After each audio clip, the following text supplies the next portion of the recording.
Programa de recuperación de espacios públicos, la ciudad ha podido rescatar al menos 9 bajopuentes en los que se han instalado estaciones de policía y otras cosas más. Veamos. Hasta hace unos años eran lugares abandonados. Ahora son espacios limpios en donde hay actividad comercial, estacionamientos e incluso se fomentan actividades deportivas.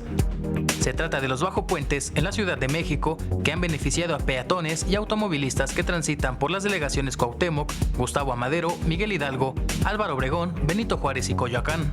Es bueno porque tiene dos finalidades importantes. La primera es que no haya gente en situación de calle y que empiece a delinquir o ocupe estos espacios como refugios. Y por otra parte está bien porque generas empleos, das mayor movilidad y es mejor, tiene un mejor visto para la ciudad. No me parece una buena idea porque creo es un espacio que estaba desaprovechado.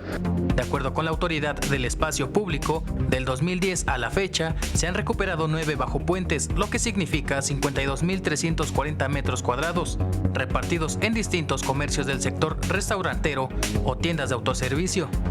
7 espacios se localizan sobre circuito interior a su cruce con Eje Central, Molinos, Juan Escutia, Universidad, Centenario, División del Norte y Calzada México-Tacuba.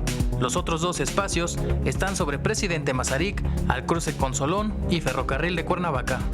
Hay ocasiones en las que luego paso a la tienda de los sándwiches o luego incluso aquí al restaurante, pero no es tan frecuente. Sin embargo, creo que sí es bastante positivo porque es bueno que estos espacios estén recuperados. Ha ido al huequito que está allá por Chapultepec, restaurantes, como deporte, y eso no, la verdad no ha existido.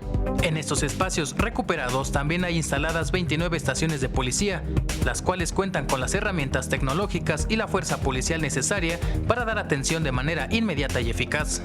Con imágenes de Javier Martínez, Héctor Mendoza, 21 Noticias.